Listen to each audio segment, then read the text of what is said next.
Hi everyone, Bruce here at eTrailer. Today we're going to take a look at and install our Air Lift WirelessOne onboard air compressor on our 2024 Chevy Silverado 1500. What's nice about the onboard compressor is it will work with any airbags that you do have. So if you've got airbags and you don't have an onboard compressor and you're tired of going to the gas station because you don't have a compressor at home, this will be great for you. What's great about this compressor as well is you don't have to get out of your vehicle, out of the cab. If it's raining, you can adjust it all from a remote. It is also capable of tying in with an Android or iOS device. So let's go ahead and get into some more features of this unit. So on the remote, you have a down, you've got an up. Let's go ahead and bump that up. You'll actually hear the compressor start. We'll go to 15. As it pumps up to 15 PSI, the compressor will shut off. Once that shuts off, we can go ahead and lower it if we want, drop it down to 10, and it will bleed the air off.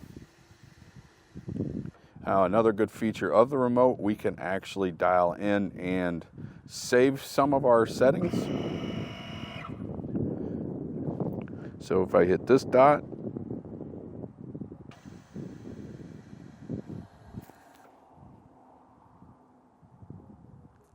and I believe that was preset 1 or 2. If you keep hitting that, it will save presets for you. So if you know the load you're hauling all the time, you can just hit the preset and it will adjust to that load. So I do want to go ahead and take a couple of measurements. Right now we're sitting at, in the airbags, we're sitting at the minimum, which is 5 PSI. So we're going to go ahead and take a measurement. I'm just going to go to the bottom of the hitch and we're looking at about 17 inches. And now I'm going to go ahead and pump this thing up. Now, remember, it can go from 5 to 100 PSI, and that's just gonna depend on your load. But we're just gonna see at 50 PSI what difference that actually makes. Again, we were at 17 inches. We're at 17 and a half. There's 18.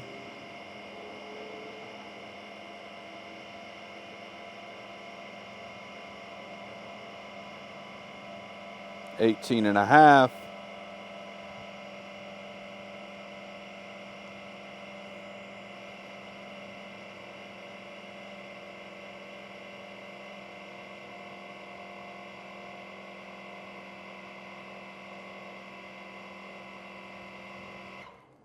Now that's at 50 PSI and we're at 19 inches. So we actually gained 2 inches of height. Now keep in mind, if you don't have a load in there, you really don't want this thing running that high. You just want to get it level after you put your load in. One thing I do want to talk about on the wiring of this, we wired directly into the battery, and there is another wire there that is an ignition source wire that you find anything that's powered when you have your ignition on, you would connect that wire to. Our neighbor opted to go the other route and just directly wire it to the battery. Now, with that being said, this does go to sleep on you after the vehicle has been sitting for a while, which means when you hit the buttons, nothing happens. You'll see the display, but nothing is happening. All you really need to do is either A, go start your vehicle, or give your vehicle a little shake to wake it up, and then you'll be good to go. A couple more things I do want to mention is when the compressor actually does run, it is a little bit loud. It's not too bad. You heard it on the video earlier. And also when you're letting air out of the bags, you'll hear like a little psh sound. That's just the air deflating out of the bags. Now, one great feature is you don't even see the compressor. The compressor and the manifold are actually down on the frame, just in between the door and tucked underneath. So even weather or anything else is not going to hurt the unit. With all of that being said, I think this would be a great option if you're hauling heavier loads and different size loads. It will surely help you level out your vehicle. And as far as the installation goes, it's really not too bad. Running a few wires, a few air lines, it's actually pretty easy. But if you don't want to tackle that at home, I understand. Check out our dealer locator on etrailer.com. Or if you do want to do it at home, stick around. I'll show you how. So to begin our installation, we need to go ahead and find a spot for our compressor. And we're going to go right in the middle of the rear door here, up on the frame. Now, it doesn't matter which direction you mount this. You can mount it any direction you want. We're gonna go this direction because this tube does need to run to the manifold, and then from the manifold, it runs back to the air springs. So finding a good location. Now, we do have running boards on here, so keep that in mind. If you got any running boards or anything, that you want to get where you can actually drill holes. And we're going to go up as high as we can. We're going to go ahead and mark those holes with a 13/64.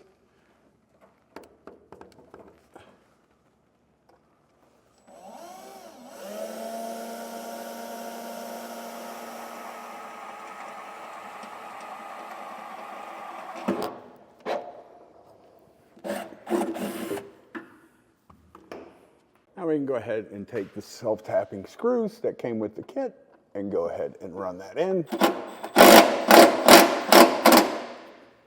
Now I'm going to go ahead and drill out the rest of them and get them mounted. Now we're going to take this ground wire here. We're going to remove this screw and we're going to put that underneath that screw for our ground.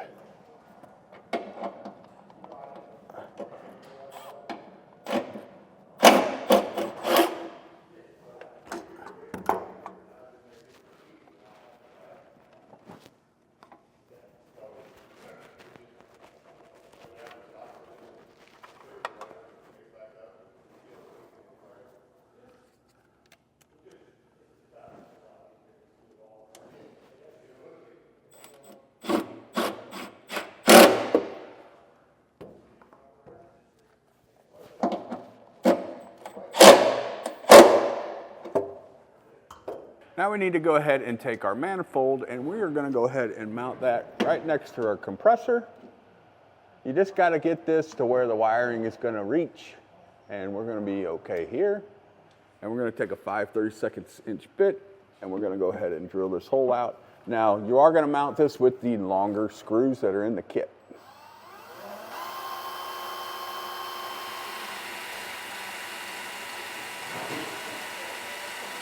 Yeah, I'm just making a pilot hole here. I'll do one hole and then I'll go ahead and mount the manifold and then I'll do the rest of them.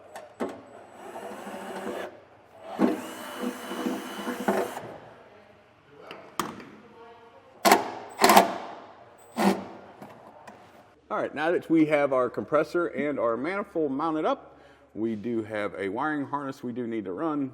The plug goes into the manifold, so the rest of it's gonna run up right to the battery. Let's go ahead and show you that route. If you look here, I'm just following the main wiring loom of the vehicle here, all the way down. We keep going, we get to the wheel well, and we kind of wrap up around the body mount. And if we look up in here, you can see it right here. It just runs up and the battery is straight above here. Now we need to go ahead and take the red wire coming off the compressor itself. It's got a little end on it. We're going to cut that off. And the short wire on our wiring harness is going to connect to our red wire.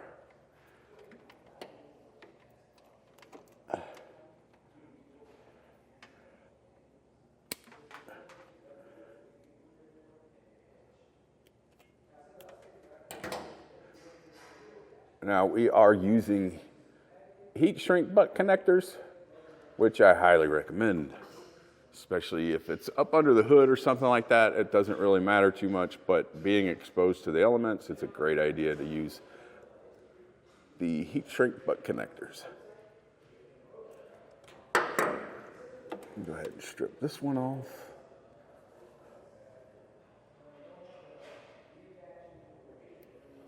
Now we need to get our butt connector and go ahead and connect this together, making sure we're getting a good connection this time.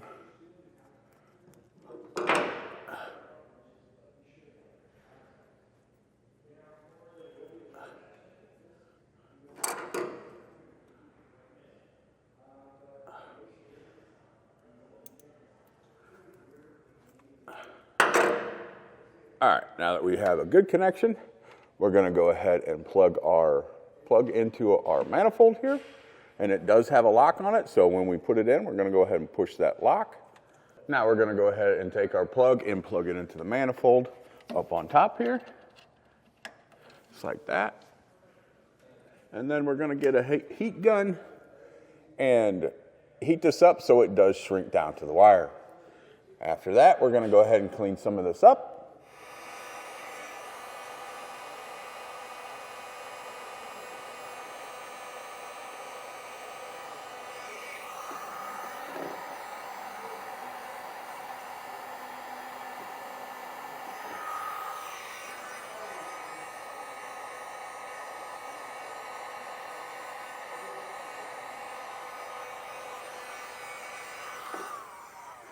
Now we just need to go ahead and measure out how much airline we need coming from our compressor and going to our manifold.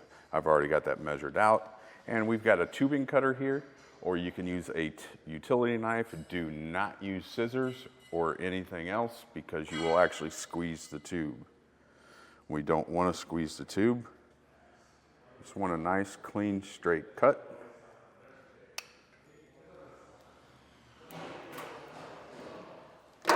Now we're gonna go ahead and use some soapy water and spray it in here a little bit. And then we'll go ahead and connect it to our compressor. Now we are on the right side of the compressor where this little brass fitting is poking out is where we need to connect our airline. We're gonna go ahead and grab our airline and just push this onto the nipple.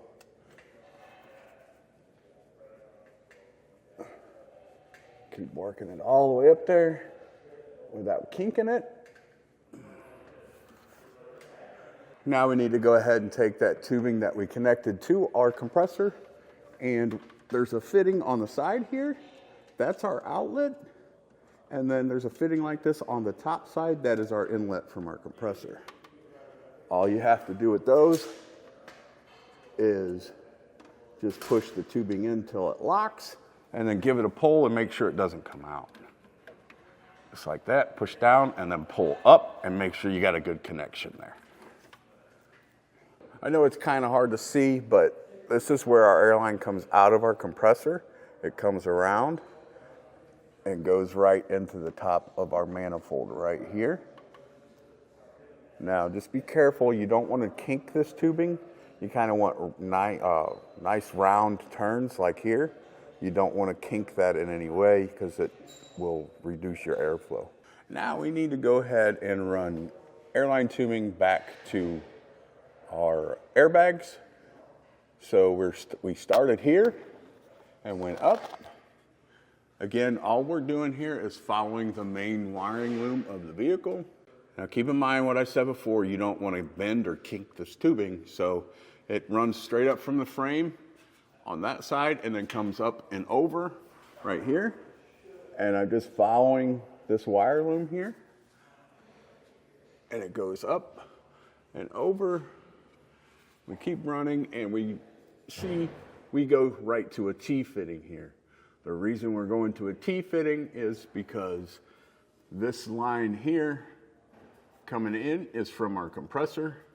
This line here goes over to our driver's side airbag. The one here comes down and goes to our passenger airbag. Our airline running to our driver's side is going up through this hole here and through this channel. And it goes all the way through this channel here. And we just pop it out this hole here. Now we go into another T-fitting right here. Now this T-fitting, this one's gonna go to our driver's side airbag.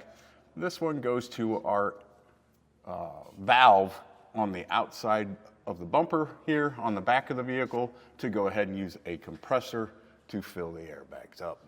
The one running to the bumper does come off of the T here, comes up over the shock mount, comes around, comes above, and we drill a 5/16 inch hole through here. And you can see our fill point is here. If I take the cap off, it's just like filling a tire. Now that we do have our airlines ran and connected, we can go ahead and connect our airbags lines running to the back of the vehicle to our manifold. And again, it's the same way up as we did up here. You're just going to take the tube and put it in that fitting, push in.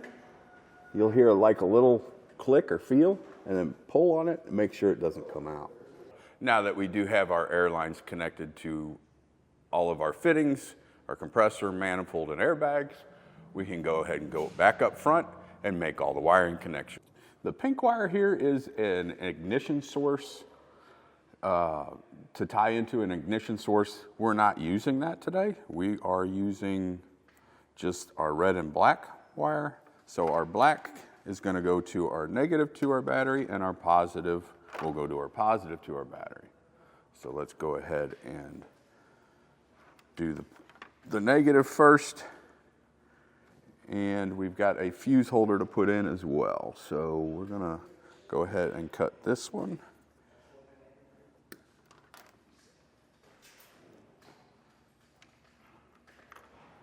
I'm going to go ahead and strip this back.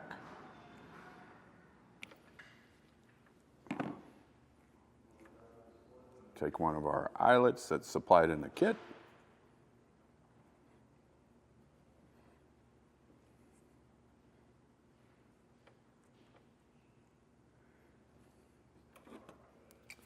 Grab our crimpers, crimp that down, pull on it, make sure we got a good connection. I'm going to go ahead and take a 10 millimeter, and we're going to loosen our battery terminal here.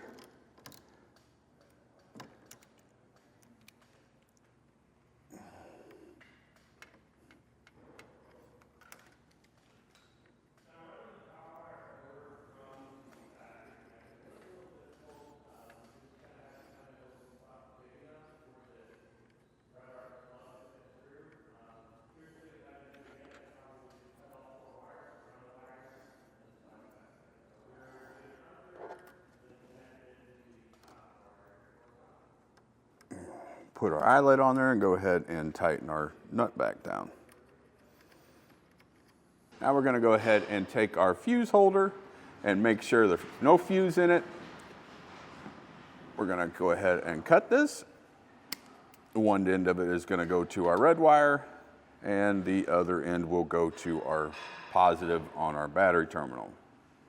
Go ahead and strip this back. One of them will get a butt connector on it, and the other end will get an eyelet on it.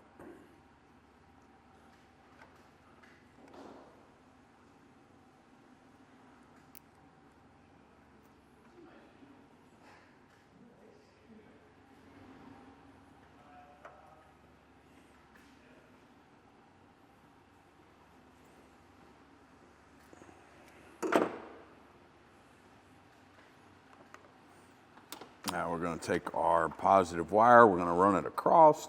We're going to see how long this is. And I think that's a good point right there. We'll go ahead and cut this.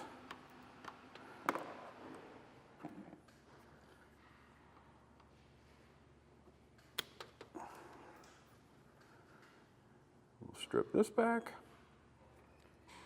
This is going to go into our butt connector.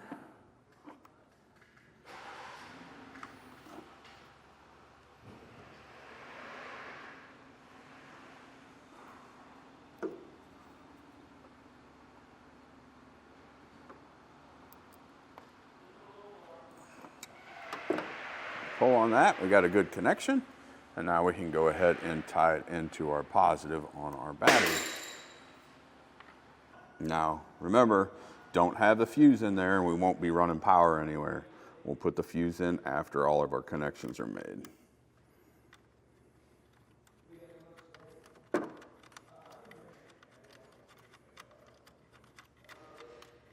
Now that we do have our connections made onto our battery, we're going to go ahead and put our cover back on our battery.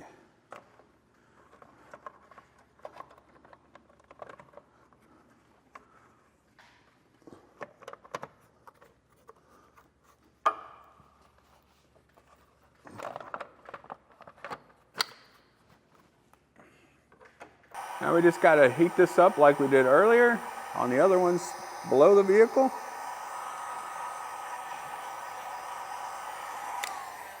Once we do have that done, we can go ahead and install our fuse.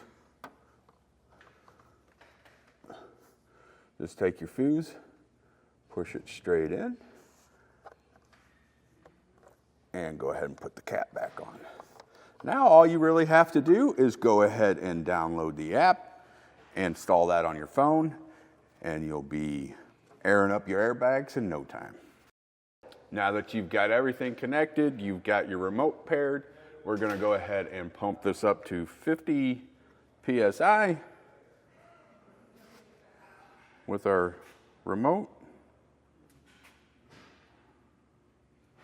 We're gonna let it pump up, and then we're going to use some soapy water to check for some air leaks.